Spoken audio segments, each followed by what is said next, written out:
Hola a todos, soy Karim del blog Español Pas a Pas, dice conseil d'un prof, Español Paso a Paso.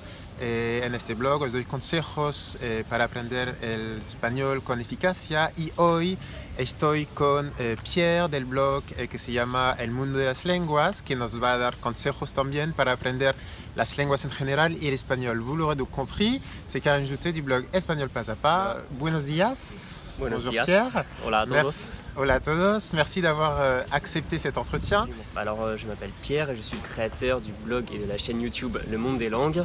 Et donc mon objectif c'est de vous aider à apprendre plus efficacement, plus rapidement la langue étrangère de votre choix, et donc l'espagnol en l'occurrence.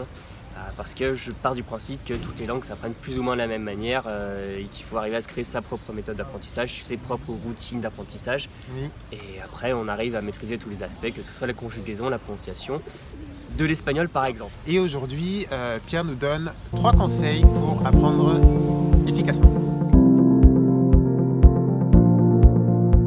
Alors, une des choses qui s'offre à nous aujourd'hui pour apprendre l'espagnol efficacement, aujourd'hui, c'est la méthode Assimil.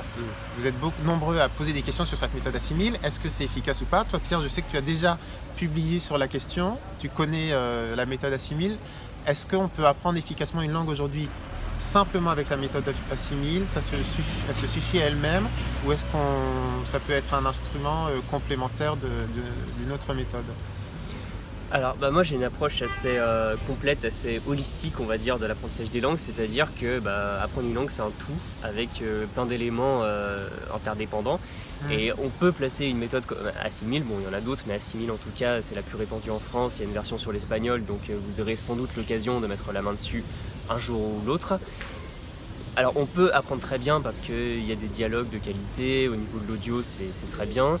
Après il y a des explications grammaticales qui sont aussi claires mais c'est bien d'avoir une grammaire à côté pour creuser le sujet. Les exercices sont pas mal mais ils sont relativement succincts, il vaut mieux pratiquer plus à côté. Le vocabulaire il revient de manière ponctuelle à chaque fois donc on peut en apprendre pas mal, mais bon, je considère que la méthode Assimil c'est bien, mais utiliser juste une méthode, quelle qu'elle soit, c'est un peu léger. Parce que par exemple, si vous ne faites que de la méthode, vous n'allez jamais pratiquer la langue, alors que si vous voulez apprendre l'espagnol, il va falloir parler espagnol très tôt et beaucoup. Et tout à fait d'accord. Moi j'ai appris, pour ceux qui le savent, j'ai appris le catalan après avoir appris l'espagnol. Et justement, alors l'espagnol je ne l'ai pas appris avec la méthode Assimil, je l'ai appris en cours à l'université et en immersion linguistique. Mais le catalan je l'ai appris en partie avec la méthode Assimil. Et je suis tout à fait d'accord. Alors moi j'ai utilisé la méthode Assimil au début. Donc ça a été parce que j'avais pas de cours et j'ai commencé à l'apprendre en été. Et donc ça a été ma méthode de l'été. Et ensuite je suis parti vers quelque chose de plus complet et de plus académique, mais en effet c'est très très efficace. Voilà. Deuxième conseil de Pierre aujourd'hui du blog Le Monde des Langues. Pierre, si on veut apprendre aujourd'hui une langue de chez soi, sans sortir de chez soi, est-ce que c'est possible? Et quel conseil donnerais-tu à ces personnes qui veulent apprendre une langue et qui n'ont pas le moyen d'aller dans le pays pour apprendre la langue, l'espagnol? Alors oui, on peut apprendre l'espagnol ou n'importe quelle langue depuis chez soi, depuis son canapé, son ordinateur, etc. Parce que en fait, on met beaucoup d'accent sur le fait d'aller à l'étranger et c'est pour ça que les agences de séjour linguistique sont toujours très riches. Mais bon, c'est pas forcément la meilleure chose parce que souvent on peut aller à l'étranger et parler très peu la langue. Surtout si vous y allez en tant que touriste avec des amis, vous allez parler français tout le temps et très peu espagnol sauf au guichet pour je sais pas quoi.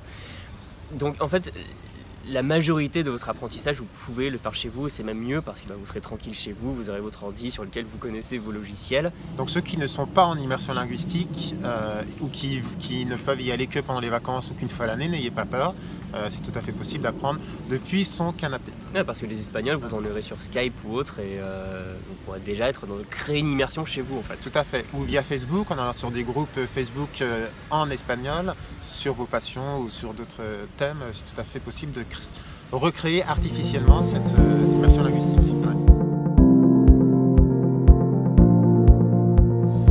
Troisième et dernier conseil de Pierre du Monde des Langues. Alors justement, en lien avec le conseil précédent, quand on veut pratiquer. Je dis toujours, quand on apprend une langue, en fait, il y a deux facettes. Il y a la théorie qu'il ne faut pas négliger, et il y a aussi et surtout la pratique qu'il ne faut pas négliger non plus. Pour ceux qui veulent pratiquer, quels conseils tu donnerais à ces personnes, en sachant que certains se trouvent dans un pays en immersion linguistique déjà, donc comment pratiquer, comment profiter un maximum de cette situation, et comment également pratiquer quand on n'est pas en immersion linguistique. Alors déjà deux choses, pour moi la pratique c'est essentiel, les anglo-saxons ont une formule pour ça qui existe en français qui est learn by doing, qui est apprendre en faisant, et pour moi c'est vraiment comme ça parce que des études ont montré que le cerveau apprenait des informations qui étaient mises en pratique. Ensuite sur l'immersion, je considère que qu'on soit chez soi en France ou dans le pays, en fait l'immersion on peut se la créer, donc dans tous les cas vous pourrez vous créer une immersion, et une fois que vous aurez ces deux éléments pour pratiquer une langue, il va y avoir deux choses, c'est-à-dire pratiquer de manière un peu passive, c'est-à-dire lire des articles de journaux, lire des romans, ensuite l'écoute, écouter des podcasts, regarder la télé, écouter la radio, Sur YouTube. des chansons, voilà exactement. Donc il y a toute cette réception d'informations, et ensuite il y a la pratique qui va être écrite et orale, c'est-à-dire vous allez pouvoir envoyer des petits messages par exemple à vos amis espagnols sur Facebook. Enfin, ça a l'air de rien, mais finalement c'est de la pratique et c'est comme ça que ça s'accélère le fait d'apprendre une langue, et vous pouvez le faire à l'oral. Donc si vous êtes en Espagne, vous trouvez des gens avec qui parler. Si vous arrivez dans une grande ville que vous connaissez personne, vous allez sur des trucs comme Meetup, Couchsurfing ou autres, où il y a beaucoup finalement d'activités, par exemple pour les expats ou autres, et vous allez pouvoir rencontrer des gens. Ou alors si vous n'êtes pas sur place ou si vous n'avez pas beaucoup de temps pour sortir, vous pouvez par exemple aller sur des sites comme italki, My Language Exchange, ou télécharger des applis du style HelloTalk, Tandem, Speaky. Super. Voilà, il y a plein de choses et vous allez pouvoir tomber sur des gens, vous parler un peu pour voir si vous accrochez, et à la fin vous allez pouvoir parler avec eux, par exemple sur Skype, Hangout ou FaceTime ou des choses comme ça. Donc en fait si vous voulez pratiquer une langue, ça n'a jamais été aussi simple, et quand on dit qu'on peut apprendre de chez soi, c'est que avant si on voulait pratiquer, au pire on avait le téléphone, mais maintenant vous pouvez voir les gens, même qui habitent à des centaines de kilomètres, voire des milliers de kilomètres, très facilement. Tout à fait. Et on peut faire des Skype et voir les gens, parce que c'est aussi important de voir les lèvres des gens quand ils parlent, et c'est tout à fait possible. Muchísimas gracias, Pierre. Merci beaucoup. Si vous voulez en savoir plus sur Pierre et sur son magnifique blog Le Monde des Langues, qui est vraiment, je trouve, très professionnel et très... je vais en rajouter. Très professionnel, très ludique, et je trouve dans une démarche très honnête. Je le recommande. N'hésitez pas à aller, il y a un petit lien qui apparaît ici du côté de Pierre. Si vous voulez en apprendre plus sur Espagnol Pas à Pas, mon blog pour apprendre l'espagnol, eh bien le lien se trouve ici. Si vous avez aimé l'interview de Pierre du Monde des Langues, n'hésitez pas à mettre un petit pouce et à partager un maximum. Nos vemos muy pronto. See you soon. Hasta luego. Hasta luego.